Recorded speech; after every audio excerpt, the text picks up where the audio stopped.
Бүгін 10 декабр 2022 жыл.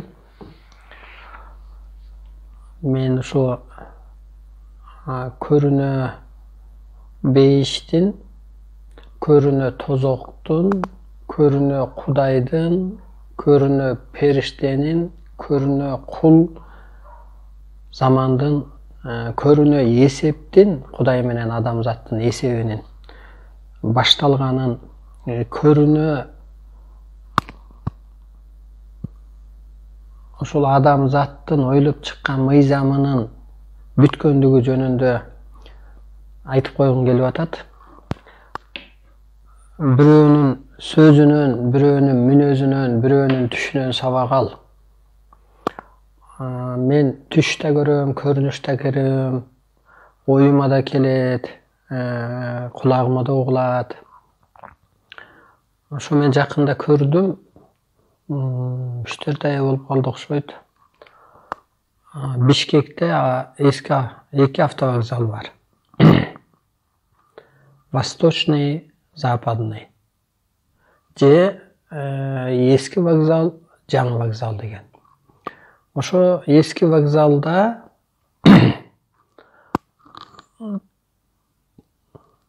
ошо чыгышты көздөй кетип аткан жакта улай суу каптап атыптыр. Анан мен эски камерим бар эле, ак.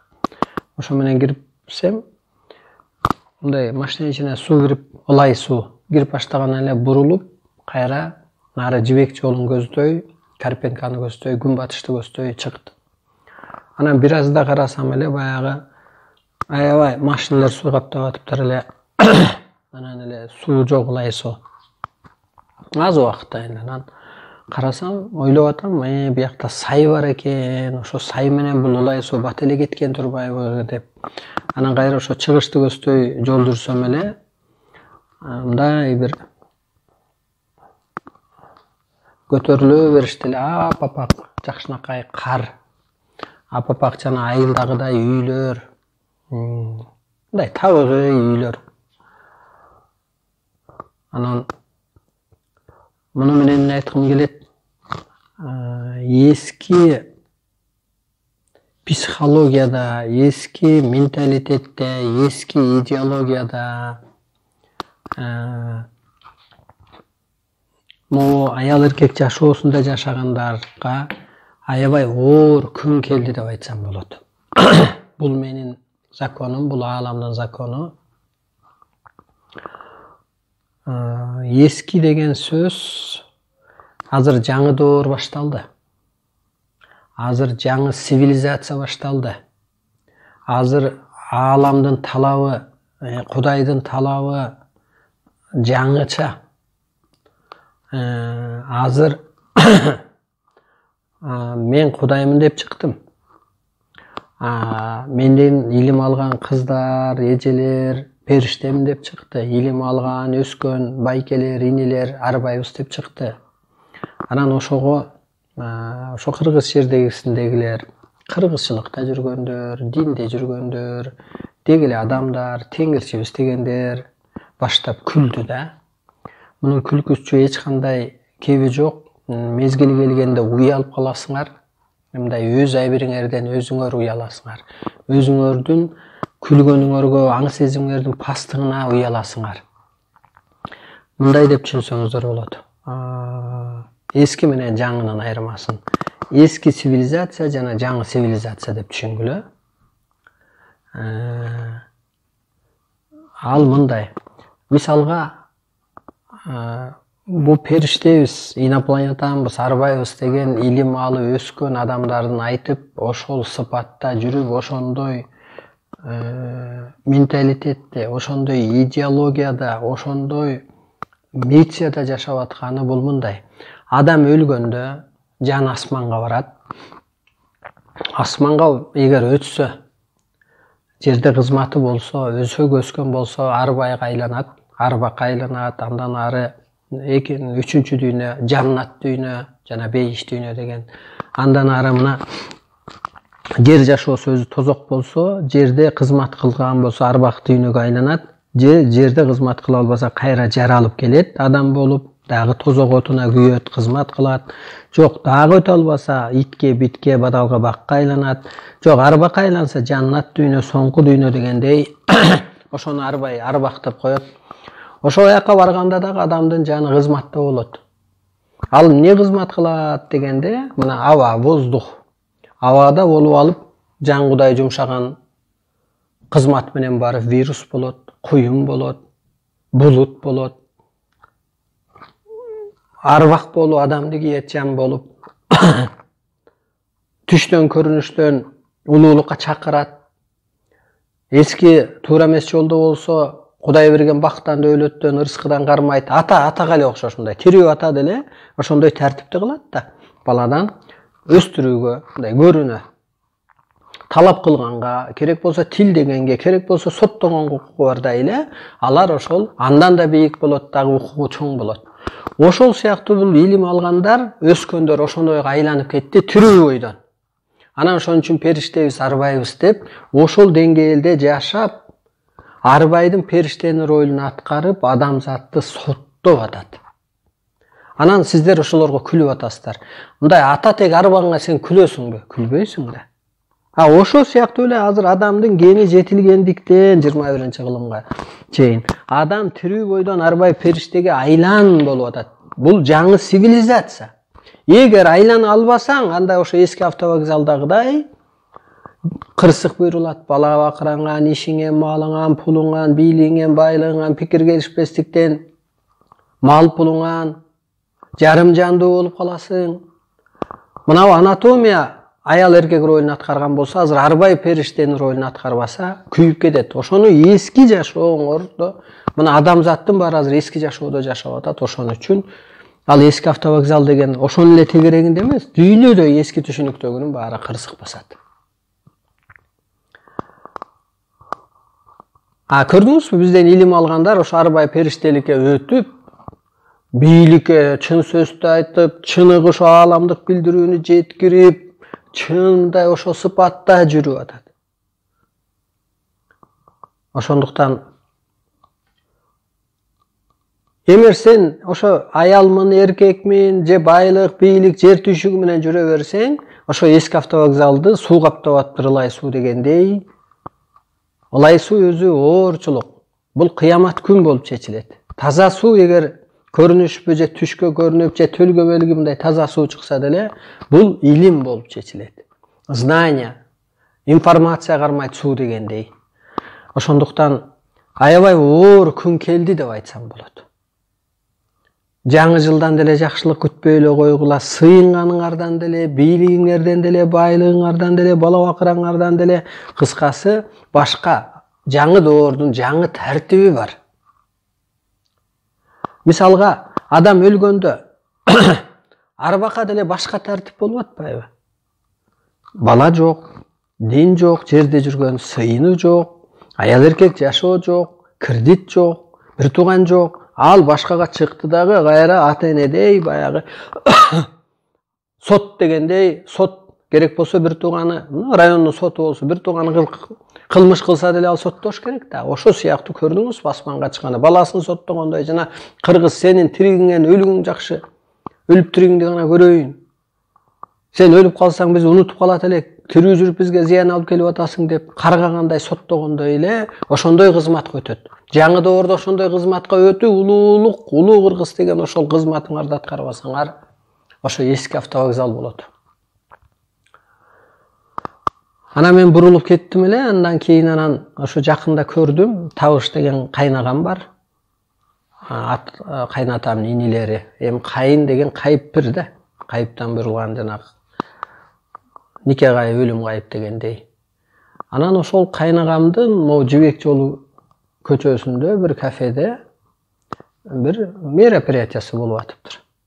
Анан мен да чакырылган экенмин, барсам ошо кайнагамдын кызы тармалчач кызы бар экен, мындай кыздарын деле жакшы тааныбайм, алысыраак. Анан ошол айтып атат, "Жизде" дейт, "Сен носкиңе чейин чыйып кийинип алыпсың го, тамададан да татынакай экенсиз го" деп атат. Анан мен бир нерсени жетектешим керек экен ал жерде.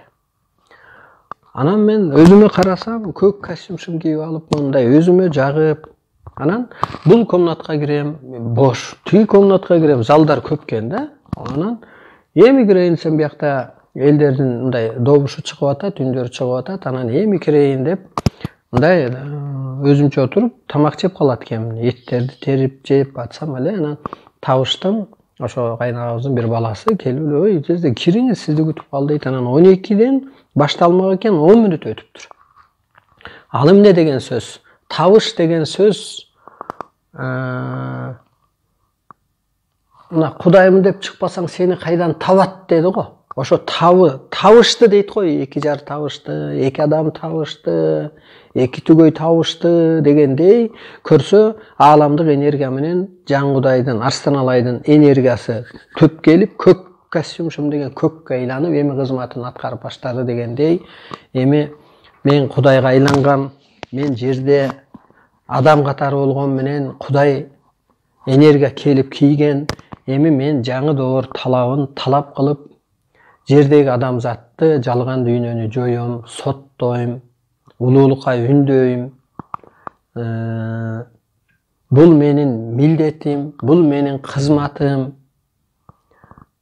Бир жаңы жетекчи келсе деле ирет дейт да. Ошондуктан адамзатка оор күн башталды. Кудай деген сөз бул чындык. Улуу чындык. Кудай өзү улуу, Кудай өзү чындык, аалам өзү чындык. Чындык эмне деген? Арбак өзү чындык. Ошондуктан чындык жерге түшүп, эми чындык жашоону баштады. Жер жалганга айланып алган, бийликтегилер бийлигине келип алып туруп, өсүмчүл болуп, ошол полициясынбы, милициясынбы, сотунбу, прокурорун ошо баягы ханды Кудай ураарда өз элине кас болот дегендей өзүнө тартып болгон мүмкүнчүлүктү, өз бийлигин жүрүш. Жерде Кудай болуп алган да, мындайча айтканда. Мыйзамды, чындыкты бузуп туруп, жалганча элге Кудай болуп алган. Эми ошолор жоюлат.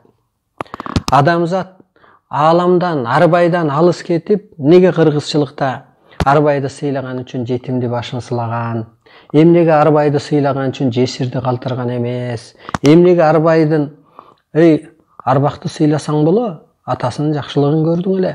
Арба курсун, Кудай арба курсун, арбак ыраазы болсун, Кудай арбакка койдум дегендин баары бекер эмес. Ошол арбайдан, ааламдан, ардан, байдан, чындыктан алыс кетип калгандыктан акчаны пир тутуп алды адам. Акчага энергиясы өтүп кетти да, акча күчтөнүп алып, адамдын өзүн өкчөп атат. Ааламды пир тутса, ааламдан сага кошумча энергия келет эле дагы, сени акча ээчип жөнөйт эле. Бүгүнкү күндөгү Ташиевди, Садыр Жапаровду пир тутуп алып, аларга энергияңар өтүп кетти дагы, алар попсалап коркутуп атат. Ай, жалгандан коркпо, жалгандан коркпо. Чындыктан корк. Сен чыныгы сөз сүйлөй албагандыктан жалган сени кордоп атат.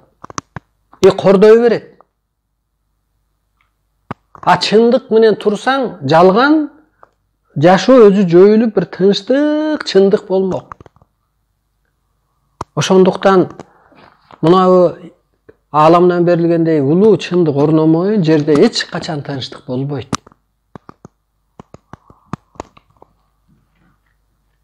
Ошентип эски жолдогу бийлик жаңы доорго жараксыз. Ошон үчүн Сокени айтканбыз да, доор талабын билбейсиң, Соке, мен башка коррупция, майдача кеп кылбай эле коеюн. Сен жеген менен, сен өлүп калсаң, ал жердин үстүндө калат. Басып алган алтының деле азыр өлүп каласың сен барбычы, ал жердин үстүндө калат. Ошон үчүн Кудай кысканбайт алчы. Бирөөдөн бирөөгө өтө берет, ал жер үстүндө жашап жүрө берет ал. Ал акчаң, байлыгың, бирөө сатып алат эртең. Ошон үчүн Кудай кысканбайт ичигенен. Ошондуктан эч нерсе сактабайт жаңы доордо. Анан мен ушу жакында көрүнүш көрдүм. Ошол мага уланган периште кыздар, балдар чыгарып койсо керек. ошол Акылбек Жапаровду көрдүм, анан бирок мындай болгон кара жылан кетип барат биринен. Биз эми менден кетти деп койсок болот, ордодон кеттик деп койсок болот. Анан мен ойлоп атам, бул эмне болду дегенде, бул акылдуулардын заманы бүттү десек болот. Ааламга каршы чыккандардын заманы бүттү десек болот. Жан Кудайды, Кыргыздын улуулугун тааныбагандардын күнү бүттү десек болот. Ал кара жылан деген сору болот да. Ал жерде өзү жанагы алтынды басып жатыптыр кара тиги жыландар дегендей, адагы бир нерсенин ээси, сөз көп. Андан кийин көрдүм ошо айылда мергенчилерди мен мындай, Жумакадыр деген байка бар эле, мылтыгы бар эле, кийикти жакшы атчу эле. Дагы ушундай тизмектеп атыптырмын мындай. Эмнеге дегенде, ааламдагы айыл аалам болуп чечилет, айылдаштарың ааламдаш болуп чечилет. Анан алар атат деген сөз да. Буга далил канча жыл мурун Атамбаев президенткести көргөм, ошол Белый деген ат башта бизден улуураак тең түш болуп жүргөн, ошол бала бар, азыр деле тирүү. Ошол баланы атууга айдап ийиптир. Бир суткада мен аны актап кете алат экенмин, ак адамды мен актап кое алат экенмин деген сөз бул. Кайранан аны соттогон Атамбаев жерге кулап калды. Ным болуп калды, чаң болуп калды. Мына бүгүнкү күндө ошондой мустак жерде жатат. Аберигир деди, бул жакшы эмес, өзү чаңдап калуу. Анан ошол сыяктуу көрдүңүзбү, атуу деген ааламда бар. Эми атат. Бул кыргыз тили ойлобогула, дүйнөдөгү. Бул адамзат үчүн да, аалам адамзат үчүн да. Андан кийин көрдүм ушу Ташиев менен Жапаровду мындай эл ортосунда калып калыптыр да, мындай урматтап аткан жок. Анан бул кыры мындай элде залогто калды деп коет. Ал эмне деген сөз дегенде, байланып калдың. Милдеткер болуп алдың. Жоопкерсиң. Мисалга эрге тийсең деле байландың да, катын алсаң деле байландың да. Залогто калдың, баягы ноктолоп койду дегендей. Эн салып койду деп коет. Менчик малга эн салып коет да. Уже андай сен бирөөнүкү эмессиң дегендей. Бир кыры ошо залогто калды болот. Экинчи кыры кааласа каалабаса дагы революция болот. Эмнеге дегенде, доор талабы башка, замандын талабы башка. Эмнеге Иранда революция болгон атат? Дүйнөдө революция болот. Болгон мамлекетте. Муну кааласа каалабаса, жана кара күч менен кармап турат. Жан Кудайдын каалоосу болгон жок. Революция болушун. Кыргызстанда деле, башка өлкөдө деле. Эмнеге дегенде, бир чечимге келейин дедим мен. Бардыгын аныктап бүтөйүн. Адамзаттын күнөөлөрүн табайын. Адамзатты кантип бириктирүүнүн формуласын чийип чыгайын, андан. Эмнеге революция болот дегенде, эволюция кыла алган жок. Улуулукка өстүрүп, өзү өсүп, анан аркасынан элди өстүрүп кетпесе, эски автовокзал боло берет, кырсыктай берет, кыйналыш боло берет, эл өсүп алат, жан кийип алат, анан тополоң тос боло берет. Кыргыз жергесине нур төгүлдү, элге нур төгүлдү, энергия түштү деген сөз. Эми эпчилдик менен эбин таап өстүрүп кетпесе, эл бук боло берет, бун чыгара берет. Сөз эркиндигин жап, мейли палянды кама, ааламды арбайды камай албайсың.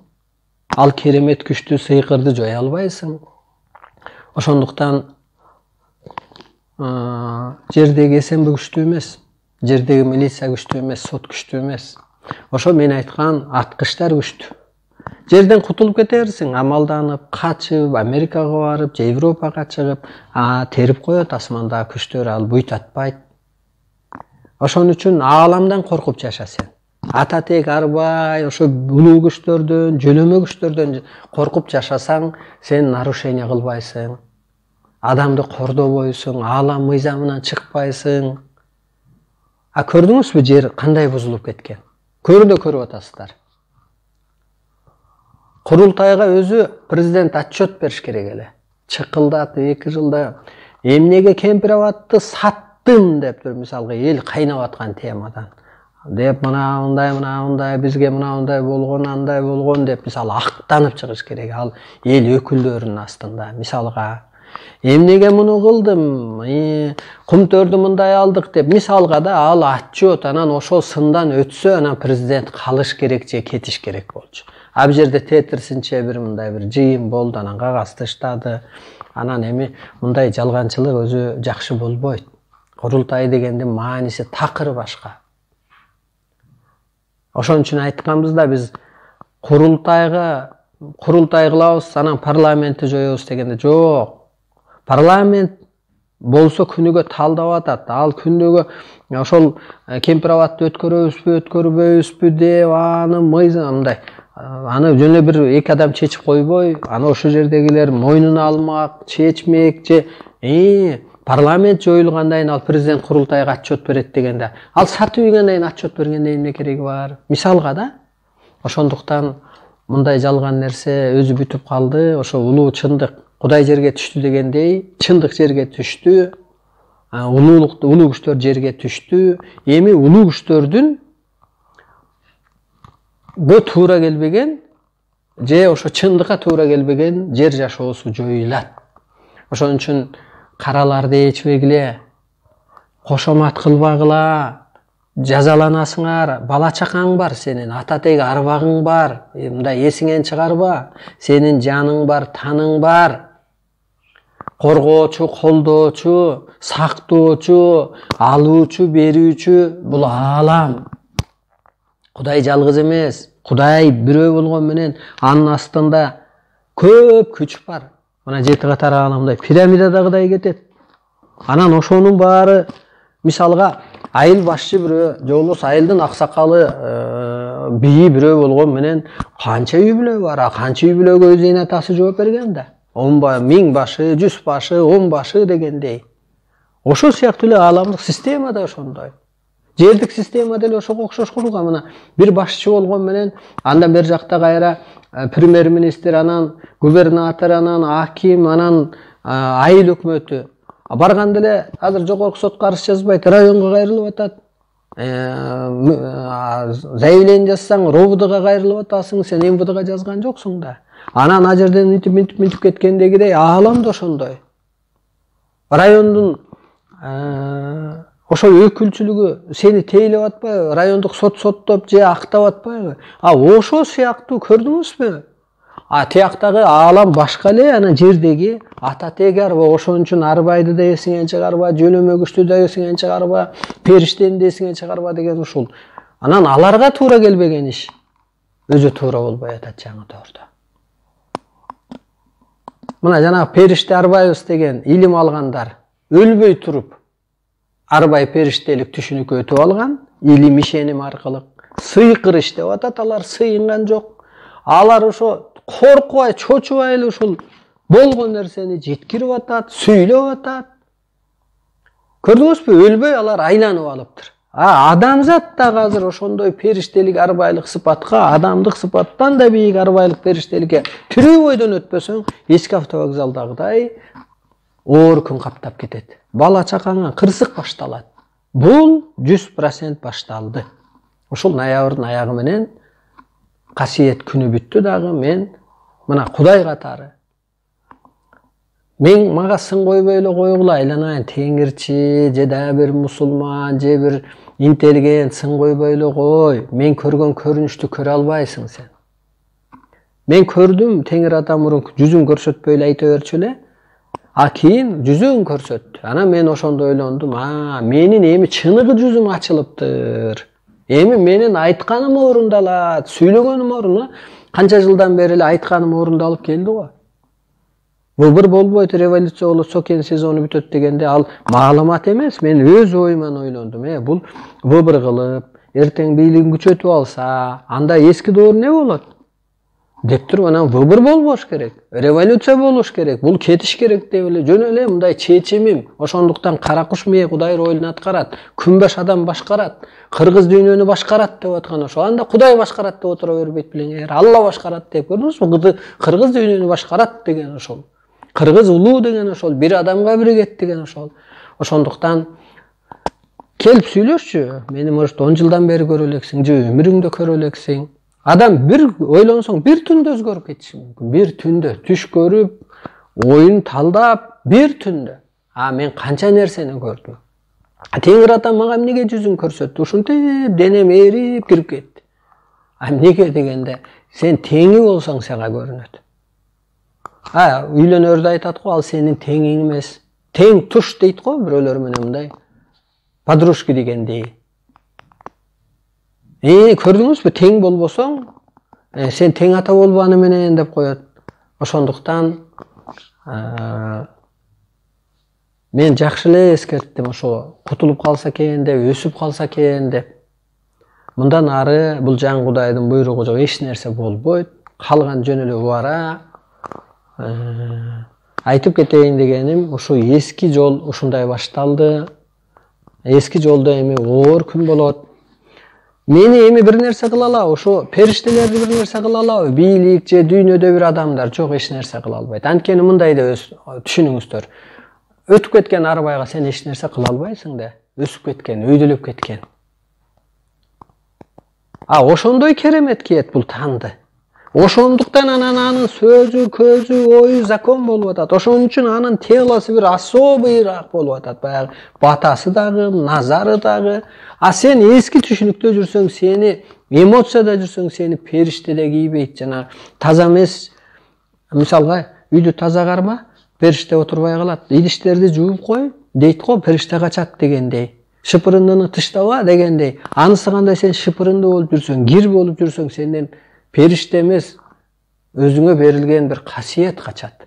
Ошондуктан айрымаңарды билип алып, жаңы доор бир гана жол бар, ошол өлбөй туруп арбайга айлануу. Өлүп мурун арбайга айланса, азыр өрбөй туруп арбайга айлануу. Ошон үчүн пендечилик жоюлат, аалам жоюлат, анан ортодон бейиш заман, чыныгы заман, жаңы доор деген башталат деген ушул. Мындан ары катуу сот болот ушу пендечиликте. Бир гана жолуңар. Мына табыгы илим, көрүнө Кудай, көрүнө жол. Эски эч нерсеңер сактабайт. Бул закон. Бул өзүмчүлдүк да эмес. Бул болушу.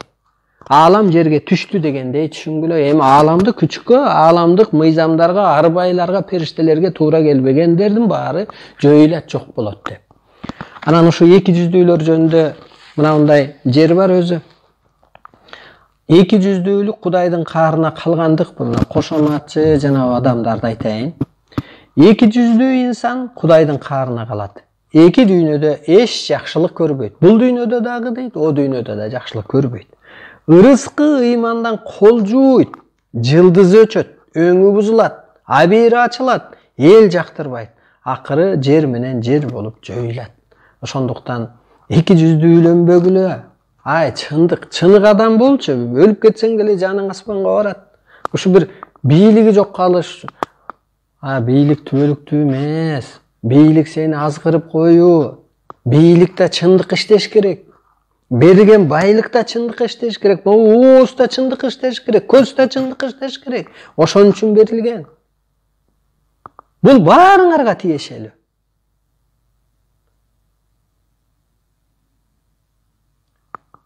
Чын эле мына өңү бузулуп атат, абийири ачылып атат, мына эл жактырбай атат эки жүздүүлөрдү. Эл жактырбай, чындыкка туура келбегенден бул Кудайдын каарына калат. Эч жакшылык көрбөйт.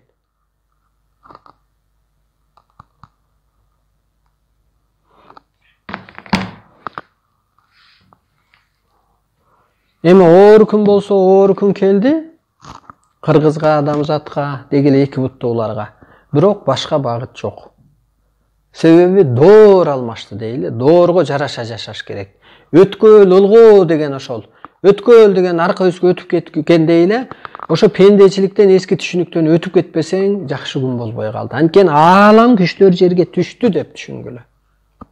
Керек болсо сыйынгандарды жакшы көрбөйт. Алардын ой кыялына туура келбейт. Ошон үчүн жана вирус менен ооруганда эмне болуш керек оорубаш үчүн дегенде өпкөлөнүп жүрүш керек деген го. Ошон сыяктуу сен мындай чынык адам болсоң, духуң бийик болот. Чыныгы күч киет. Алар духу бийикти, ошо чындыкты жакшы көргөндө, ааламды тааныгандарды жакшы көрөт. Аны сени кийип алып кийейин дейт. Ошон үчүн баатырларды кийип иштеген да. Алар чындык үчүн, эл үчүн, жер үчүн күрөшкөн. Ошон үчүн ошолор арыбай, ошолордон пата чыгат бүгүн. Аты өчкөн жок. Манасып бабанын, Бакай бабанын дегендей. Анын баары болгон чындык мына Кошой Коргон турат. Коргон турат да бүгүнкү күнгө чейин. Кошой айылы турат, Чештөбө турат, Каркыра турат, Талас жергеси турат. Анан бул жомок эмес. Ошондуктан Манас жерге түштү деп түшүнсөңүздөр болот. Манас адамды кийди деп түшүнсөңүздөр болот. Эми арбайлар да адамды кийип, ошо асманда Кудай бар, асманда бейиш жашоо бар, же молдолор тиги көрдө бейиш жашоо бар деген эми көрдүңүздөрбү, түшүнүңүздөр ошончо ылдый экенин. Көрдө жок бейиш. Жан асманга боштондукка чыкканда бейишке чыгат. Жан тынч алат. Жан кыйналбайт, мойдо кыйналып атат да. Жеши жүрбөсө майып болуп канча адам жатат, түрмөдө канча адам жатат, жимтиканада канча адам жатат, канча адам эчтекеге жетпей жүрүп, ушунун баары тозок өзүчө. Ошондуктан чыныгыш жерге түшкөндө ошо асманда Кудай бар, бейиш бар, периште бар деген, арбай бар, дуктар бар деген түшүнүктүн баары көрүнө жашоодо башталды. Кудай жерге түштү, периштелер жерге түштү. Эми адамдар периштедей сыпатка өтөт, табият бейишке айланат. Шайтан бар дегендей, могу эски түшүнүккө акчага илешип алгандар, элди алдагандар ошол шайтан болуп саналат. Акыр алар жоюлуп жок болот. Көрүнө тозок, көрүнө бейиш, көрүнө Кудай, көрүнө периште, көрүнө кул, баягы жомок жашоо башталды. Ошол кыргыз жергесинен башталат, кыргыз дүйнөнү башкарат. Өсүп алыңыздар.